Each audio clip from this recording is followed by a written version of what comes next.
শুধু গান নয়, গানের গল্প, সে ডানা মেলে উড়ে যায় অল্প অল্প একদিন, প্রতিদিন একদিন প্রতিদিন।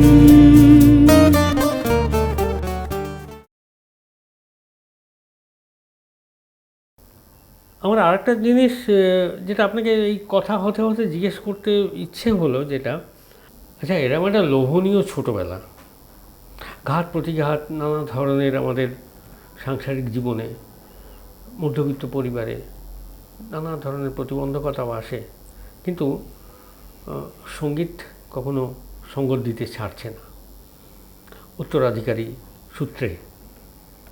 আচ্ছা, এই যে দীর্ঘ শোনা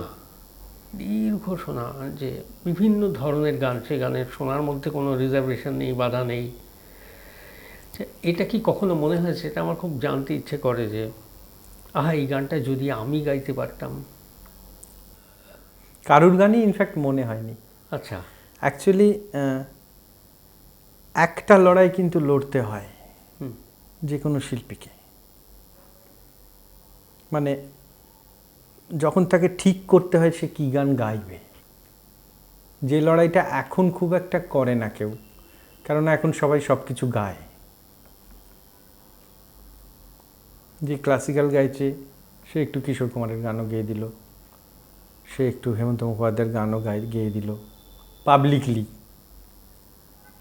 এটা নিয়ে হয়তো আমার বলাতে অনেক বিতর্ক হবে, কিন্তু আমি নিজে বিশ্বাস করি যে গানের একটা নির্দিষ্ট পথ মেনে চললে সেই জায়গাটায় কনসেন্ট্রেশনটা অনেক বেশি দেওয়া যায়। ওই যে বললাম স্তর, কোন স্তরে আমি থাকতে চাইছি সেটা আমার কাছে সেটা সবাইকে ঠিক বলে বোঝানো যাবে না, সেই অনুযায়ী আঙ্গিকটাকে খুঁজে নেওয়া। আমি যেমন ঠিক করলাম যে আমি ক্লাসিক্যালি গাইব, তখন একটা লড়াই শুরু হলো। কেননা অনেকেই চাইলো যে ক্লাসিক্যাল আবার গাইবি কি, বাংলা গান টান কর, তবেই তো জনপ্রিয়তা আসবে, তবেই তো পাড়ার লোকজন ডাকবে, এই হবে, এই তো নাম হবে। ক্লাসিক্যালে কি আছে? কিছুই নেই, পয়সাও নেই, জনপ্রিয়তাও নেই, কিছুই নেই। কিন্তু ওই লড়াইটা আমি লড়েছিলাম, ওখান থেকে আমি আজও নিজেকে সরাইনি। এখনও আমার কাছে অনেক হাতছানি আসে, আমি একটা বাংলা গান করেছি, আপনি গাইবেন? বা আপনি নিজে সুর করেন, এত লেখেন, আপনি নিজে তো রেকর্ড করেন না। কারণ আমি মনে করি না আমার সে যোগ্যতা আছে। আমি অন্যের জন্যে করছি, তাদেরকে তোলাচ্ছি, কিন্তু যখনই আমি এটা কোথাও একটা পরস্পর বিরোধী একটা ব্যাপার হয়ে গেল না? কিরকম?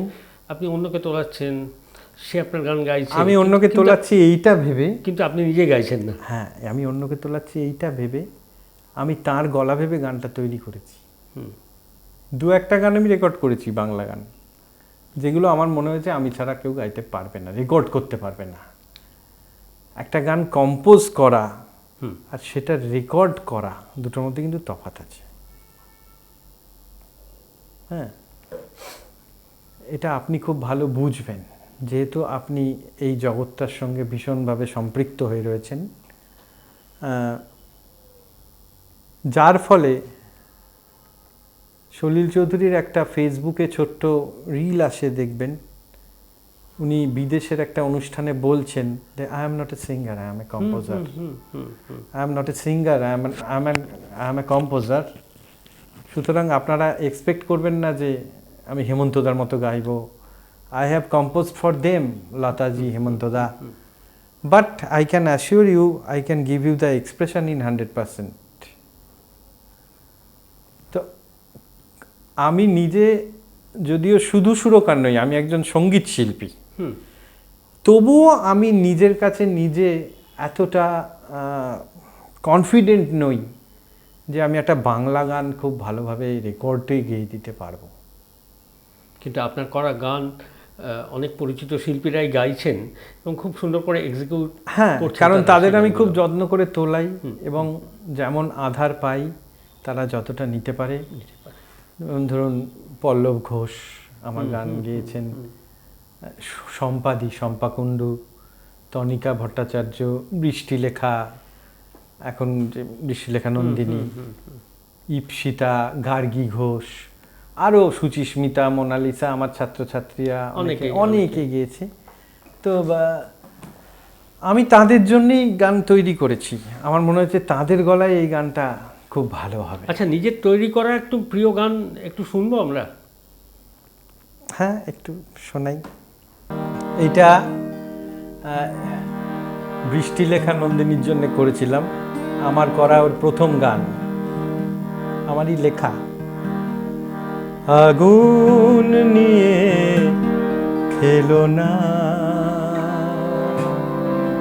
জ্বলে যাবে। আগুন নিয়ে খেলো না, জ্বলে যাবে। যে প্রেম জেলেছ তুমি, আধারে তোমার দহন কি তার কথা একবারও ভাবে? খেলো না, জ্বলে যাবে। আগুন নিয়ে খেলো না, জ্বলে যাবে। যে প্রেম জেলেছ তুমি, আধারে তোমার দহন কি তার কথা একবারও ভাবে? খেলো না, জ্বলে যাবে। আগুন নিয়ে খেলো না, জ্বলে যাবে। বলবো এই আর কি, এরকম আরো কিছু কিছু যারা করেছি অনেকের জন্যই। আড্ডা তো প্রলম্বিত বিলম্বিত হবেই আমাদের, আরও কিছু কিছু জিজ্ঞাসা থেকে যায়। তার মধ্যে একটা জিনিস যেমন কন্টিনিউয়াসলি মনে হয় যে শাস্ত্রীয় সঙ্গীত নিয়ে এত প্রচার, এত প্রসার, এত দিন ধরে এত ধরনের অনুষ্ঠান, তবুও যাদের বলা হয় জেনারেল পিপল, সাধারণ মানুষের সঙ্গে কি কোথাও একটা দূরত্ব থেকেই যাচ্ছে? তাদের কোথাও একটা ভয়, না বাবা ক্লাসিক্যাল মিউজিক। অ্যাকচুয়ালি আমার যেটুকু অভিজ্ঞতা, আমি এরকম মানুষ, এরকম শ্রোতা পেয়েছি যারা শাস্ত্রীয় সঙ্গীতের কিছুই ব্যাকরণগতভাবে জানে না, কিন্তু শাস্ত্রীয় সঙ্গীত তাদের নাড়া দেয়। এইবারে এখন একটা ব্যাপার খুব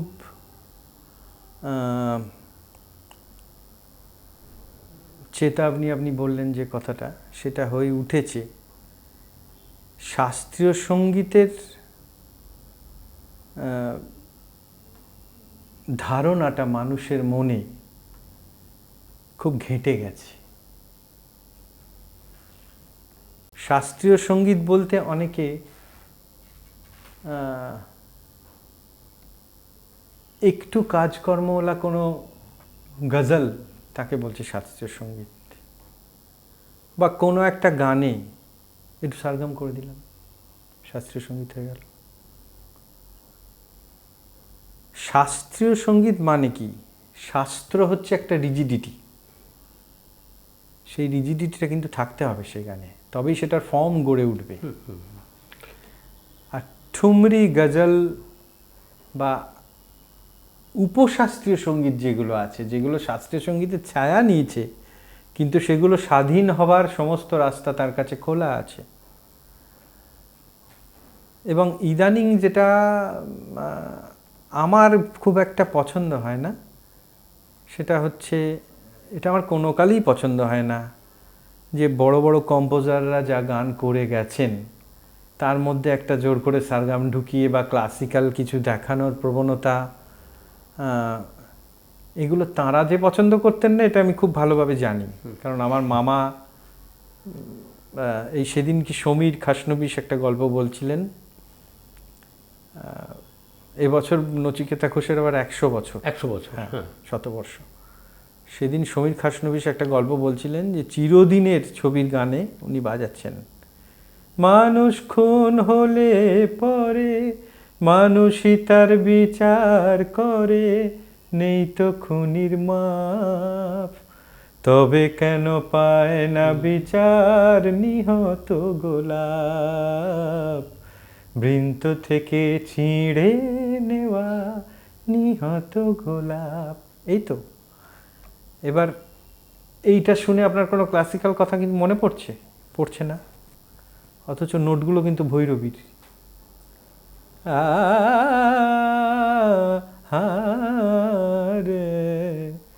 রে রে রে রে রে রে রে নোম দা রে রে রে না না না না রে দে না। এই তো, মানুষ খুন হলে পরে, এটার সঙ্গে ভৈরবীর নোট এক। কিন্তু এবার সমীর খাসনবিশ গল্পটা বলছে যে মান্না দে তো ক্লাসিক্যাল জানা মানুষ, উনি একটা ভৈরবীর কি কাজ নিহততে করেছেন। নিহততে সঙ্গে সঙ্গে বলছে, সমীর খাসনবিশ বলছে যে নচিদা সঙ্গে সঙ্গে কনসোল থেকে চেঁচিয়ে উঠেছে, মান্না বাবু আমার কাজ চাই না নিহততে। কথাটা নিহত, একটা লোক মারা যাচ্ছে, একটা কিছু মরছে, স্ট্রেট মারুন ওটাকে। তো এই যে বোধটা, এই বোধটাই কিন্তু একটা শিল্পীর সম্বল। আমি 4টে কাজ করে দিলাম বা কিছু একটা দেখাতে গেলাম। তো ক্লাসিক্যাল যেটা আপনি প্রশ্নটা করেছিলেন, থামতে শেখাটাই সবচেয়ে বড় আর্ট, সব থেকে বড় আর্ট। কোথায় দেব কোথায় দেব না। এখন হচ্ছে কি, যার গলায় একটু কাজ আছে, ওই যে বললাম পাল্টার প্রবণতা, সেই গলা ঘোরানোটাকেই ভাবছে কাজ, সুতরাং সেই ঘোরানোটা তো সব জায়গায় দেখাতে হবে, মানে উল্টো পাল্টা হলেও আর কি। হ্যাঁ, উল্টো পাল্টা ঘুরলেও দেখাতে হবে, সোজা ঘুরলেও দেখাতে হবে। ইদানিং দেখছি রবীন্দ্রনাথের গানের মধ্যে একটা বন্দিশ ঢুকে গেল বা একটা সারগাম ঢুকে গেল, আর নজরুলের গানের তো কথাই নেই। তো যাই হোক, এই জিনিসগুলো আমার আবার খুব একটা পছন্দ হয় না। কারণ দেখুন, একটা কম্পোজার সে যখন লিখছে যে রাতে মোর দুয়ারগুলি ভাঙলো ঝড়ে, সে তো যে রাতে মোর দুয়ারগুলি ভাঙলো ঝড়ে, জানি না স্বরলিপি ভুল হলো কিনা, শ্রোতাদের কাছে ক্ষমা চেয়ে নিচ্ছি, আমি ভাবটা বলার জন্য বললাম। রবীন্দ্রসঙ্গীত আমি ভয় পাই গাইতে। তো এই যে